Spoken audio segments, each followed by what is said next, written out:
When we talk about cashews and heart health, we're really talking about something much deeper than nutrition labels or calorie counts. We're talking about how the body organizes energy, repairs itself, and maintains order over time. One of the great mistakes of modern dietary thinking has been the oversimplification of fat, reducing it to a moral category, something to be feared or eliminated.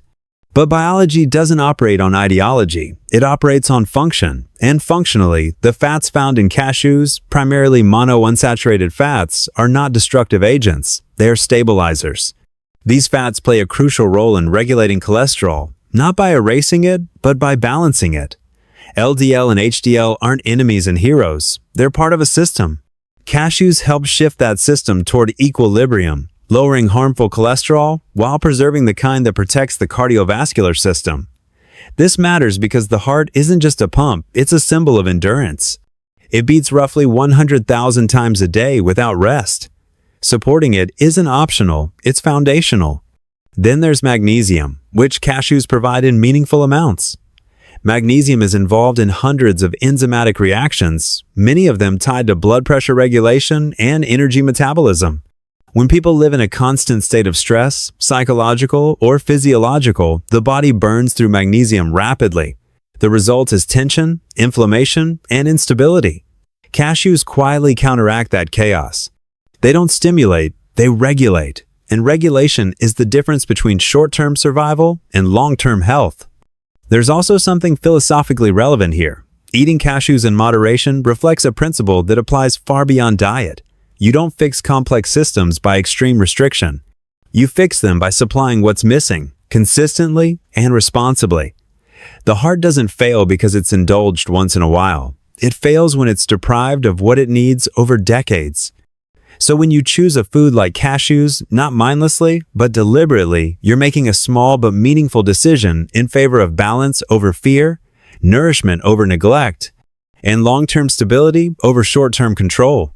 And if you can practice that level of responsibility with something as simple as what you eat, it raises a serious question.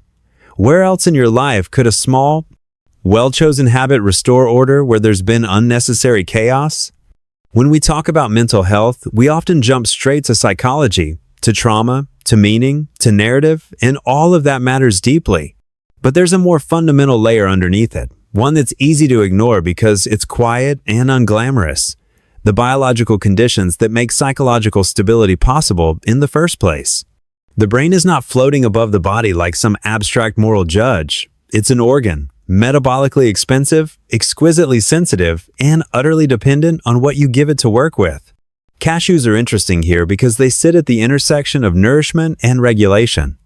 They contain magnesium and zinc, two minerals that are directly involved in how the nervous system handles stress. Magnesium, in particular, acts like a brake pedal for neural activity. Without enough of it, the brain becomes overexcited, too reactive, too anxious, too quick to interpret the world as a threat. That chronic state of hypervigilance is exhausting, and over time, it erodes mood, focus, and emotional resilience. Cashews don't sedate you, and they don't stimulate you. They help restore baseline stability, and that's precisely what a mind under constant pressure is missing. There's also tryptophan, an amino acid found in cashews that contributes to serotonin production. Now, serotonin isn't happiness in a pill, that's a childish interpretation, but it does play a role in mood regulation, impulse control, and the capacity to tolerate uncertainty.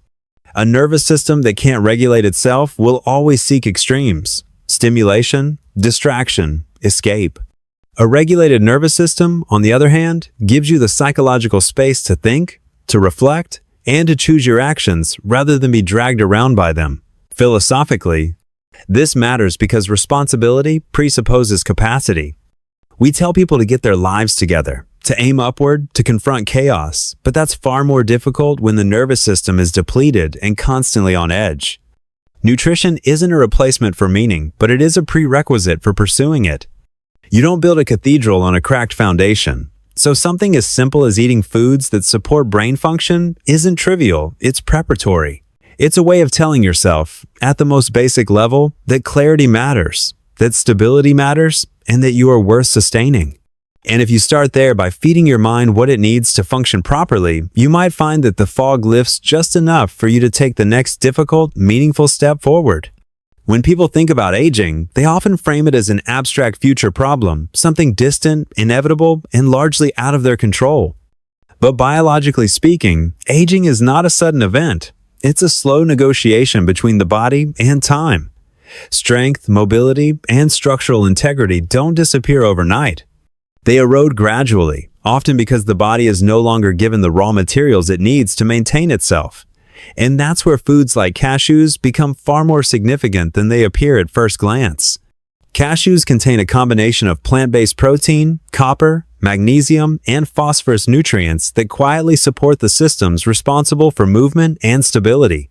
Copper, for example, plays a critical role in collagen formation, which affects not just skin, but joints, bones, and connective tissue. Magnesium and phosphorus are central to bone density and muscle contraction. When these systems are undernourished, the body compensates for a while, but compensation has limits.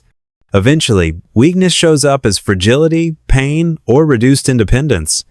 This has psychological consequences that are rarely discussed. Physical weakness doesn't just limit what you can do, it changes how you see yourself. A body that can't be trusted undermines confidence, autonomy, and even meaning. The ability to stand upright, to carry weight, to move deliberately through the world, these are not trivial capacities. They're deeply tied to dignity. Maintaining them is not vanity, it's responsibility. There's also a deeper principle at work here. Cultures that value longevity tend to respect small, consistent habits over dramatic interventions. Cashews won't make you strong overnight, and that's precisely the point. They represent the philosophy of gradual maintenance rather than emergency repair. You don't wait for collapse before you act.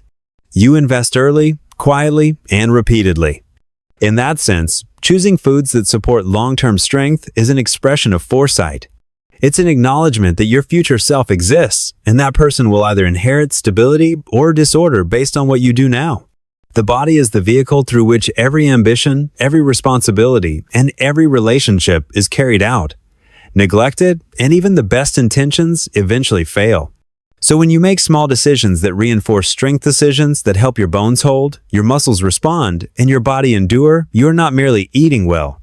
You are aligning yourself with the future rather than borrowing recklessly from it. And that raises a final, serious question worth contemplating. If you're willing to care for the structure that carries you through life, what else might you be capable of sustaining with the same quiet discipline?